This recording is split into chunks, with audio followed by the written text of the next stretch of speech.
the physical examination or how you do the exam yourself. So it's for both males and females, please. And then we'll take it from there. So we invite our sister Stephanie Ampofo to give us the presentation. Thank you. Sorry, let me.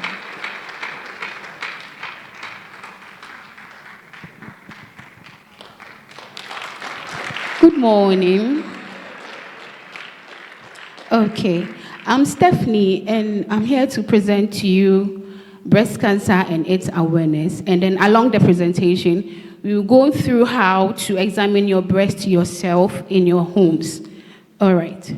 So breast cancer is literally the abnormal growth of the breast cells, which later on becomes tumors and then cancerous. And if it affects the tissues around the breast, and then later on becomes cancerous. So we will go through some facts about breast cancer. Can we go to the next slide, please? Right. So there are about 2.3 million new cases and 670,000 deaths from breast cancer. So you know the number is very big. That's why we are creating awareness that when you see any sign of breast cancer, you just don't sit in the house. Come straight to the facility for us to take care of you, for us to take it from there. So it says that early diagnosis remains the cornerstone. When it's detected early, it is being treated. But then when it gets to the later stage, that is where it becomes the problematic, and then we have to cut the whole breast. Right. So breast cancer is one of the leading cancers in women, aside cervical cancer and then skin cancer. It's one of the leading cancer in women, and it affects both women and men. Can we go to the next slide, please? Okay, so breast cancer occurs when some breast cells begins to grow abnormally. These cells multiplies or divide itself, and then later on accumulate and forms a tumor in the breast, and then it affects the surrounding tissues. After skin cancer, breast cancer is the most common cancer diagnosed in women. Breast cancer can occur in both men and women, as I said earlier, but it's far more common in women because of our breast, and then because we are exposed to the female hormones, that is the estrogen and then progesterone. That's why we are more prone to getting the disease as compared to men. Okay, I said this, so can we go to the next slide, please? Okay, so we are going to go through some risk factors that predisposes an individual to get breast cancer. There hasn't been any known cause for breast cancer, but there are some risk factors that predisposes an individual to get this disease. So the number one is obesity. Obesity in the sense that when someone is obese, there is unhealthy fat tissue that accumulates in the body. These tissues accumulate the hormone estrogen. And then estrogen has been one of the common hormones that elevates the proliferation of the cells. It makes the cells grow abnormally in the breast. So that's why we say obesity is one of the reasons why that one can get breast cancer. Gender, being a female, also predisposes you. It makes you prone. As I said earlier, we are prone to our hormones. That's the estrogen and the progesterone. We menstruate every month, and it's due to these hormones. So when we are prone to these hormones, we become the most risk to the disease as compared to men. Lifestyle, alcohol intake, lack of exercise, and smoking. Alcohol elevates estrogen levels. When you take alcohol, your hormone estrogen elevates. It goes to the higher level. So when you continually take take alcohol, you are more prone to getting the disease because your body will get to the point that anytime you take the alcohol, your hormones will go high, and then these cells will trigger to grow abnormally. Smoking has a tendency of destroying the DNA of the cells. So when you smoke, you are prone to getting any other cancer, including breast cancer. family history. If you've had aunties or grandparents or parents having this disease, there is a likelihood that you will get it, because they say the mutation of the genes are inherited. So if you inherit from your parent or maybe your great-grandparent had it, there is also a likelihood that you get it. And advanced age, when an individual is old, especially the women, we are prone to getting it. Personal history. If you've gotten the breast cancer, there is a likelihood that it will be okay. Because the cells, unless, of course, there are treatment methods like the hormonal therapy that we do to block the hormone estrogen, there is a likelihood that the disease is going to reoccur again. Early menstruation and then late menopause. Now we are getting kids, as early as 9 menstruating. It used to be 14 years and above. Now they are menstruating at 9, and then they are exposed to this hormone, estrogen. So it predisposes them to get the diseases. And then also late menopause. When an individual is over 55 years and above and still menstruating or still having these hormones rising and falling in the system, it also predisposes the individual. So right now we are going to go through some signs and symptoms of the disease. When you see these signs and symptoms, you don't stay in the house, you come straight to the hospital for us to check you. So number 1 is indentation. When you see that, okay, as a female, after menstruation every month, you have to stand in the mirror and check yourself. You have to stand in the mirror and check how your breast looks like, how it feels like. So if you see anything aside the normal of your breast, you have to come. So indentation is when you feel like there is a hole or your breast is indenting inside. It's a sign. You don't have to sit in the house. As we said in our previous slides, early detection saves life. Right. So redness and heat. If you check that there is some part of your breast is becoming too reddish or too darkish, you don't have to sit in the house. It's also a sign that something is happening in the body that needs to be checked. Dimpling. You see how orange, when it gets spoiled, how it is, the dimples on it, that's how it looks like. When an orange gets spoiled, you know, there's this black spots on it. That's how it looks like. Okay. A growing vein. No, naturally, the breast has some veins on it.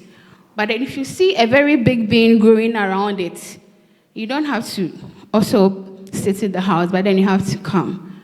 Inverted nipple. Some women have their nipples being inverted naturally. So when you check that your breast nipple is not inverted, but then along the line, you see changes. You see that it is inverted, it's going inside. You don't have to sit down. You come to the health facility for us to check. So the size and the shape. Our breast, one is just slightly bigger than the other, but then it shouldn't be overly bigger.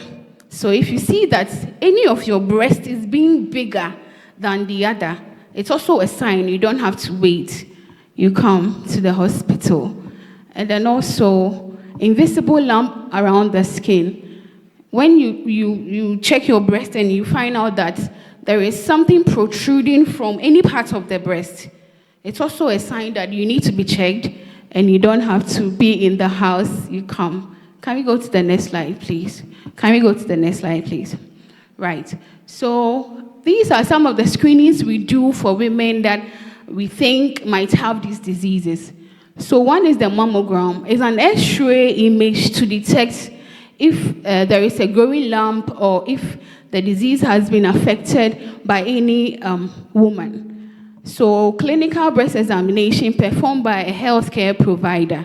It's also a screening method like Pink October every hospital is doing breast screening. We are advertising that you come to the hospital for us to screen for you. Okay, so MRI for high-risk individuals like women that are advanced in age. We do these MRIs for them to detect the disease. A regular self-check or regular self-breast examination.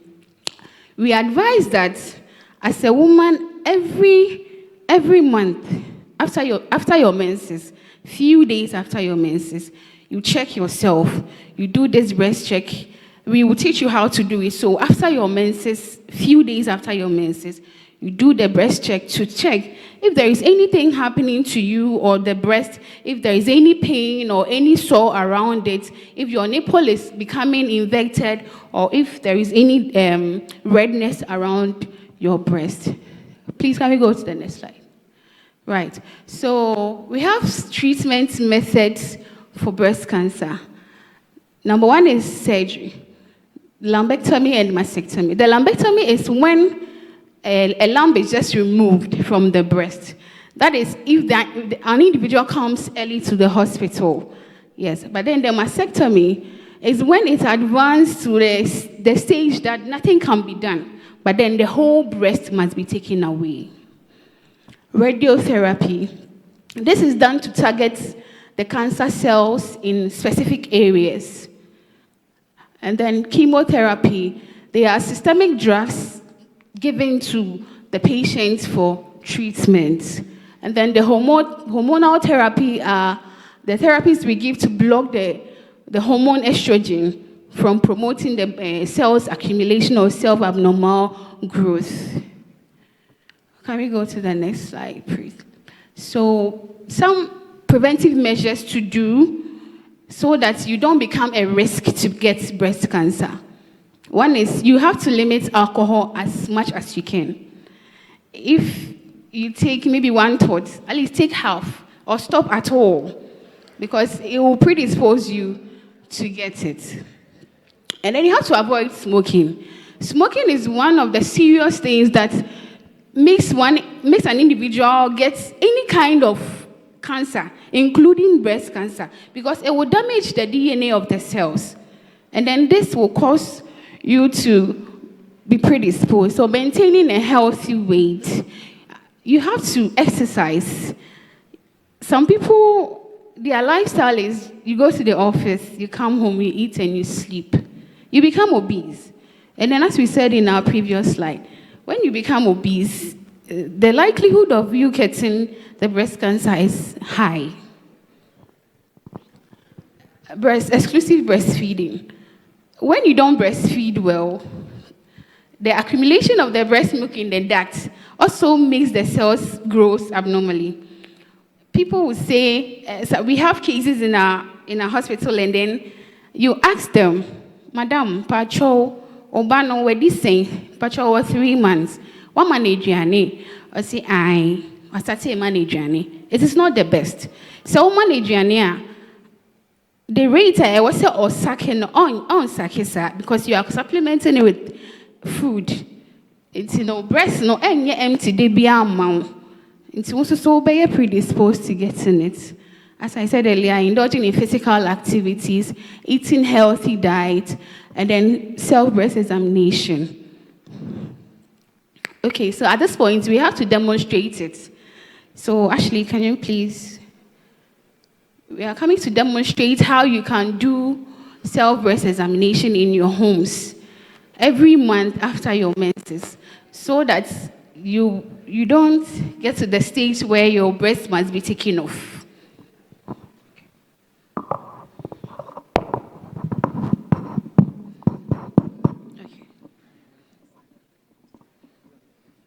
Okay, thank you. Okay, so every month after your menses, as a woman, you stand in the mirror and then you check yourself. You can put your hand on your waist like this and you chest out just a little bit. You check how your breast looks like, the color of it, the shape of it, how your nipple looks like. You chest out a little bit and you inspect all of that. You can equally raise your hand so that it can give you a vivid a clear image of what you are looking for. So you raise your hand, and then you check for the color, the shape, and how your nipple looks like. When you are done, you can either use a soapy hand or an oil so that it will be easy for you to check your breast. So the left breast examines the right, the left hand, sorry, examines the right breast, and then the right hand examines the left breast. So if you are using your right hand, your left hand, sorry, you put your right hand on your head like this. So in that, your breast is raised a little bit. And then you use the parts of your fingers. My fingers are small, so I usually use my 4 fingers, but then you can use your 3 fingers, and you start from your armpits. You press it. You press it. As when you are going, in circular motion, firmly, you press it and you go in circular motion like this. You press it. You don't take your hand off. So as you are going around it, you press it. You press it. And when you are pressing, you are looking for something that is harder than the normal lump. The normal lump isn't hard. So you are looking for something that doesn't move, but it's hard and sometimes it's painful. So when you press it, you go around the breast like this. You press it like that. You press it like that. If there is any abnormality, you get to know. Okay, so when you get to your nipple, you squeeze it. We are looking for any other thing aside breast milk. We don't want to see blood or passage discharges or any other thing. So when you press it like that, if there is any discharge, you will see. Then you take either cotton wool or tissue. Then you wipe it to see the color of it. If you see anything bloody, anything that looks creamy, aside breast milk, then you don't have to wait. When you've not given birth, we are not expecting to see anything. If we've not given birth before, we don't want to see anything. We don't want to see breast milk because we've not breastfed before. And then equally to the other breast, we use our left hand on our head like this, so the breast will raise, and then we use the part of our hands. And then from the armpits, we go in circular motion, like that. You have to make sure that you cover all the breast, so that if there is any change, you will get to know. So you go in circular motion like that. And when you get to the nipple, you press it to see if there is anything coming out of it, and then you use tissue or cotton wool to wipe. You can also lie down and do this procedure, this examination. So when you lie down on your bed straight like that, you put your right hand on your head as you did when you were standing, and then you do the same with your left hand whilst you are lying down, and then the other hand will also do the same. Right. So can we go to the next slide, please? So these are some of the complications of breast cancer. You see, this one, because it has gotten to the latter stage, it's beginning to affect the other breast. So when you do this self-breast examination, you will detect that there is something wrong with my breast. So I don't have to wait. You have to come. Because breast cancer is one of the leading cancers in women. And that is why October, it's been dedicated to create the awareness. It's so bad that when you see people coming for wound dressing, the pain they will be inside, as a health worker or as somebody who dresses the wound, you don't want to go through that process. That's why we are saying that, please, if you see any changes aside your normal breast, you have to come. Okay, so this is how the dimpling looks like. Your breast will be looking like a spot orange. You will see some dimples on it, and the nipple is inverted inside.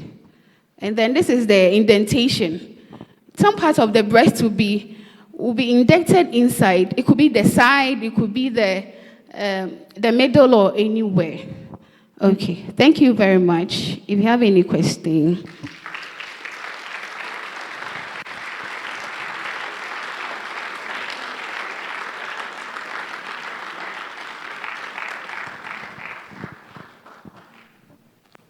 Can we say God bless you to our wonderful sister for such a lovely presentation?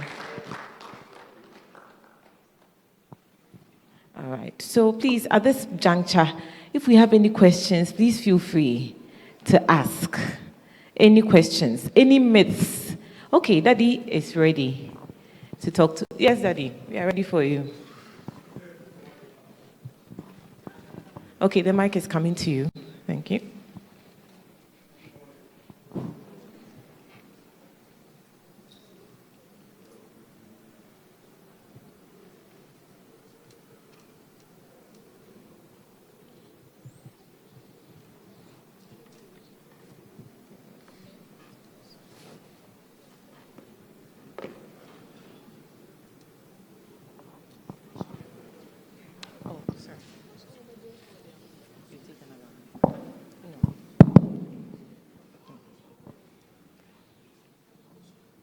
Good morning, Doc. Information that's always available with us. If first I've been reading most of the information on the internet, that also says spell out that if you are a married woman, your husband have a role to play in it. I don't know when the emphasis of various point, you didn't throw light on it. I want to know if that's the case. If the husband have a role to play in it. Thank you. Thank you very much. Yes, you do have a role, but not the role that you want to play. It's another role. All right. So there's a difference between suckling and sucking. Yes. And that is the difference. Suckling is done by the baby when you are breastfeeding, and that is what is protective. Because when you are breastfeeding, your body puts a pause on the hormones that put you at risk of breast cancer. That's why for most people, when they are breastfeeding, they don't have their menses. Right? So that is one of the many reasons why breastfeeding is protective for us as women, in particular, because of course the males don't have that advantage. But simply sucking on the breast does not protect the woman in any way. In any way, unfortunately. The role that the husbands have is that you probably know your wife's body more than she does. So when there's a change, you may be the first person to point it out. And that is your role in this case. And also to support them with the breastfeeding stress. You know, bringing up a child is very stressful for a woman. Especially if you have other things you have to do. You are a career woman, after your 3 months is over, you have to work. So sometimes the woman has to express, she needs time to rest and all of that. So how you can support her to make the breastfeeding process easier for her is one of the ways you support her. But like I said, not the other one. All right, thank you. Any other questions, please? Yes, please. Good morning. My name is Betty Magnus. Per my lady's presentation, she said children are menstruating early from 9 years and below. I wanted to find out if there are any hormonal drugs to be given to such case, those who menstruated earlier. Then my second question is, when you have given birth before, and then you are examining your breast and you realize there is a discharge, you've given birth for years, and then you realize there is a discharge. Is it alarming? Does it create a sort of alarm for you to visit the hospital? Thank you. All right. So thank you. These are good questions. So no, unfortunately, we can't give any medication to people who have already started menstruating. For such people who have menstruated earlier, there are other protective factors. Some are giving birth earlier, exclusive breastfeeding. These are protective for them because you can't do anything about having your menses earlier. We can't stop it. Okay, it's natural. Trying to stop it too is going to cause other problems. Okay, so that is one. But you raise a very good concern, which is, at what time should I be expecting a milky discharge from my breast? So usually for women, especially in late pregnancy, you may start having that milky discharge coming before you even have the baby. And for some of them, it is during after you've delivered the baby and you're breastfeeding that it comes. But usually if you wean the child off, which is you stop breastfeeding, it takes a while and then your body adjusts to it. After that, we are not expecting you to have milky discharge. Having that too is abnormal. Okay, so that's one of the commonest things that I see a lot of women for, that they come and it's like, sometimes they've never even delivered before, but they are coming with milky discharge. It's not normal. For most of the time, it might not be cancer, but we have to look into it to be sure. Sometimes it can be from hormonal imbalances, and we need to look into that and treat it, because sometimes it can even lead to infertility, and so it has to be managed. So that's about it. Okay. Any other questions? Yes. Please, there's a mic here, if you could kindly walk up.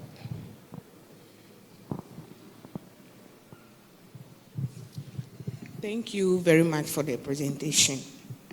And I would like to thank the church once again for giving us the opportunity to share the awareness of breast cancer. I want to add up, please, if we are going to wait to see the symptoms, what our sister presented, it might be too late. So what I will urge us is the monthly routine checks. If you are able to do that, you will pick up, even if it's just a pain in the breast, it's something alarming that you don't need to stay in the house. If you are going to wait to see the nipple retracted or the discharge, it might be too late for you. And one thing that we are adding up, we know that breast cancer fight is not just a singular woman issue. Now there are NGOs supporting when it comes to financial aspects. Most people would delay coming because they will say, any insurance, onisika. Now please, people are aware of our situation that yede niska. So some organizations have come up to help us. So please, if you notice anything of such, you go to any government hospital. You'll be directed to where funds are available. Thank you. Thank you very much for that important information. One of the major things we need to know is the point of doing your self-examination is for you to know your own breast, so that when something changes, you pick it up on time. Like she rightfully said, if you pick it up early, we can cure you. But when it comes and it's advanced, we call something palliation. We are just making your life comfortable till you die. And that's the truth. Because when it spreads, it's difficult to control. So please, these signs that we are saying, if you have a lump in your breast and it's not painful, for us as humans, usually if it's not painful, we think it's nothing. But in fact, most of the breast cancer lumps are painless. So breast pain alone should not deter you. One of the things that we need to know is when you have any swelling in your armpit, sometimes some of you might not come with a breast lump, so you might not feel the mass there, so you also be waiting for you to feel an actual lump. If there's any change, you still come anyway, because some people will not have the lump. Maybe the first thing they might pick up is something swelling in their armpit, and it may not even be painful, and they will just ignore it, and it may be the first sign that they have a breast cancer. Now, the other thing is the mammogram. If somebody in your family has had breast cancer before, from age 35, you should be having your mammograms at least every 2 years. At least. But if you don't even have a family history, and that's the misconception a lot of people come with, that, oh, nobody in my family has ever had breast cancer, so I cannot have it. It's a big myth. It's not true. You can be the first one. So don't think that just because you don't have a family history, you are not a part. There are a few myths that I wanted to take advantage to debunk. So I've talked about the painless mass. I've talked about the lump, mammogram, the purpose of the breast exam. And then one person's breast cancer is not the same as somebody else's. So don't think that somebody else had breast cancer. They gave her this drug, so I'm also taking it. No. Even though they are all cancers, they have different forms. One may respond to one thing, the other might respond to another. Even we, the doctors, we cannot look at your face and say, you, drug A will work for you. You, when I look at you, you are slim. Drug B will work for you. No. We have to do further investigations to even know which one you will respond to. So please, that drug sharing is caring kind of thing, it doesn't go to drug. Can be money, you can share with me. I'll be happy with you. Anyway, and I think I've talked about breast cancer as well, the breastfeeding and the advantage of that. Please, anybody else with any questions or additions? So, thank you very much, Ashley and Stephanie. The comment that recently came was from Dr. Louisa Dakwa. She's the medical superintendent of Aguna at Snowmaster Government Hospital. Louisa, please. Thank you very much for your comment. Please, other health team members, kindly rise up. If you know you are part of the health team, you are a nurse, you are a pharmacist, you are a medical doctor, you work in a hospital, those who are nurses who have become lawyers and have forgotten that they are part of us, we'll be glad to have you join us. We are looking at something big for next year. I think it won't be bad that you walk into church and you have a place where you can check your blood pressure every Sunday morning. So I'll be creating a duty roster. Identify yourself as a health worker so that I can get a chance to use you in the coming year. Those who are here who are not up, please, why? Kindly get up. Yes, Susan. We know you, so kindly get up. Let's come together. Let's see how we can support each other. In fact, anytime I have a headache, that's the only time I remember how painful it is to be sick. Was it maybe a whole year I don't even have a headache? But when I have a headache, then I feel for people who are sick. We don't have to be sick. The ones that are preventable, want the health team to be able to stand together and help the church to be able to prevent some of these common preventable conditions. Kindly see me, I'll be at the back, so I can add you to the WhatsApp platform. On that WhatsApp platform, we are plenty. But when you put anything there, you'll be like when somebody says, good morning, thank you, noted. Nobody says anything. There can be a comment on Tom and Jerry, it's fine. We'll take it.